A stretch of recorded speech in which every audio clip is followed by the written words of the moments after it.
Yeah, so I mean, we've got major disruptions associated with the growth of AI, associated with energy, with labor markets, with security, with issues like disinformation, with the structure of certain industries, with global competition. And yet, for the most part, the approach of this administration, which has a lot of senior folks from the tech sector advising it, is a light touch, laissez-faire. Let the industry handle it, and let's regulate as little as possible. There are a couple of exceptions, but for the most part, that's how they're handling it. Do you agree with the approach, or do you see some areas where it's a little bit more intervention is called for? So the problem with the administration's approach is if Congress administration do nothing, which is sort of happening right now because again the Republicans control the White House, the Senate, and the House, and they're not inclined to do very much of anything on AI. It just means that states are going to do it. So the question is not whether you're going to get AI regulations. It's, do you want it coming from Congress with one national standard, or do you want 17 different states doing that? And I don't know if the administration has fully internalized that they lost the battle on this. They tried to put in a 10-year moratorium to prevent states from regulating AI, and they lost that vote 99-1 in the U.S. Senate. You can't really get the U.S. Senate to agree on most things, including what color the sky is, 99-1. Yet they lost that AI vote 99-1. And I hope the administration realizes what that means. And what that means is now you're going to have states like California and Colorado and New York and other states putting in their own AI regulations that make it far worse for the industry, who now have to comply with all these different states. It'd be much better if the administration and Republicans and Congress would work with Democrats and say, hey, why don't we just come up with some sensible national guardrails that then AI companies can comply with, and they have one standard and it's clear. And I think that's the way we should go. Well, by the way, you're making this interview very easy for me, because my next question was, you know, what does this lead the states to be doing? But one of the reasons that the big tech companies are saying, "Well, stay out of our way, let us grow," this promotes innovation, is undermined by the reality, right? Because if you've got a checkerboard of regulations at the state level, some regulations at the federal level, and then a checkerboard of regulations at the international level, because there's virtually no discussion going on in terms of harmonization. You know what? We've seen this before. I was a trade official in the Clinton administration, and most of our time we were focused on the idea of harmonizing global regulations so people could predict growth patterns, so they could get to scale. And I think this push away from having the federal government get their arms around this is leading precisely to the conditions that make it impossible for an investor to know whether something will grow, whether it will scale, how long it will scale. And that impedes innovation, doesn't it? Absolutely. And let's just talk about a recent example of privacy.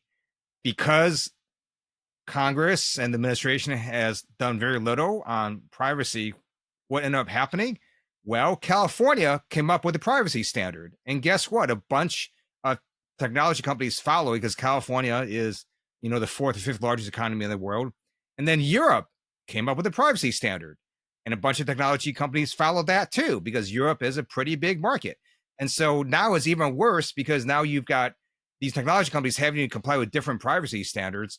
And then you're going to see, I believe, something happen similarly in the US, where you're going to have California and other states do their own thing on AI. And then you've got to have these different regulations that companies have to comply with across the United States. And that's just not a very smart thing to do.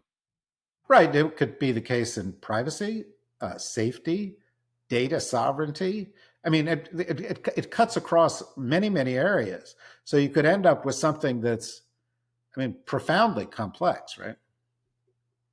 You could. And because California is such a large economy, and because a lot of the AI companies are headquartered in California, I think California is going to have an outsized influence. And since I'm in California, I'm totally okay with that. And so if the Trump administration and Republicans in Congress don't want to do anything on AI, I'm happy to have California take the lead. And that's exactly what's going to happen.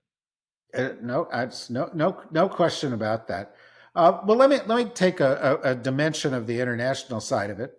During the Biden administration, it was seen as an important issue of national security to keep advanced chips made in the United States, many designed and made by California companies, from getting into the hands of our competitors, and the idea, particularly China. And the issue was that we wanted to maintain AI superiority, and we had the small yard, high fence policy.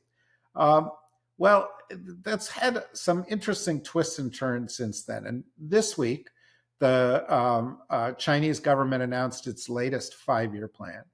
And one of the central tenets of its latest 5-year plan is technological independence, to not be dependent on the United States when it comes to chips and other things. And so it raises a question, and that is, by keeping our chips from global circulation, by keeping therefore our ability to trade and maintain standards and so forth, are we opening the door to other competitors? I mean, there's two sides of this coin, and I'm just wondering what your reaction is to the latest move by the Chinese. So this is a complex question. I just going to start off by noting that you see the Trump administration say all these things, as well as Republicans, about China and how the U.S. has to impose tariffs on China, that we should be trying to not help China, this or that, and then Trump basically greenlights the sale of highly advanced AI chips to China. And so what that tells me is Trump just doesn't really care. He's just sort of transactional. Whatever he thinks is going to benefit himself or his family, he's going to do. And then Trump does this weird thing where he then tries to extract money from companies like NVIDIA and Intel. I mean, it's a pretty opposite viewpoint of what Republicans have long. Well, he wants to own You know, a piece of Intel, doesn't he? yeah, I mean, it's very socialist what Trump is doing, right? And so let me just put that out there in terms of AI chips and what Trump's doing with these AI companies. Now, in terms of export controls, it's a hard question, and let me sort of say it this way. So I served after the United States Air Force for 4 years, and I was in the reserves from District 21. And one of the reasons we have the most amazing Air Force in the world isn't because we have a fighter jet nobody else has. It's because we have fighter jets that nobody else has for 15 years, right? And you're never going to be able to stop another country from getting what you have. It's just how long can you delay it? And it's pretty clear we're not going to delay other countries, whether it's China or a country in the Middle East or Russia or whoever it is, from getting sophisticated AI capabilities for 15 years. Can we delay them for 10 years or 5 years? Or what if it's only 5 months? Then is it worth it to put in all these export controls that will harm US companies? I'm not quite sure what the answer is to that. And I think we just need to have more data and more information as to, well, how far could we actually set back a country in terms of AI capabilities? And then we have to make a judgment call. And look, if it's 10 years, absolutely. If it's 5 years, absolutely. But if it's like, 6 months, I don't know. That's a question that I think we just going to need more information on. Yeah, I find the whole thing quite fascinating and complicated, and I agree with you. It's not a simple issue. There's one other thing that happened a couple weeks ago, and it didn't get a lot of commentary, and I was surprised by.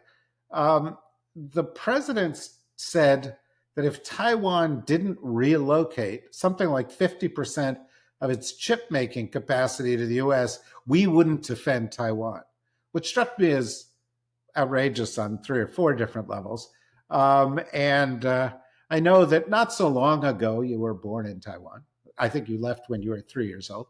But obviously, between that and being in the U.S. Air Force and being in the Congress and being deeply involved in U.S. national security issues now, I was just wondering what you thought whether you thought that kind of a statement was constructive or not.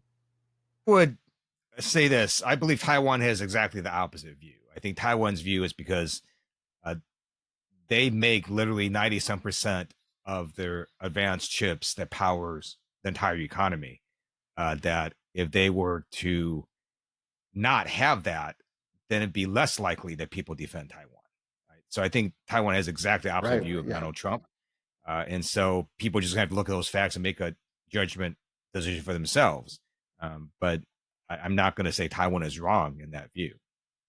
No, if they weren't essential in terms of chips, their strategic leverage would fall fairly dramatically.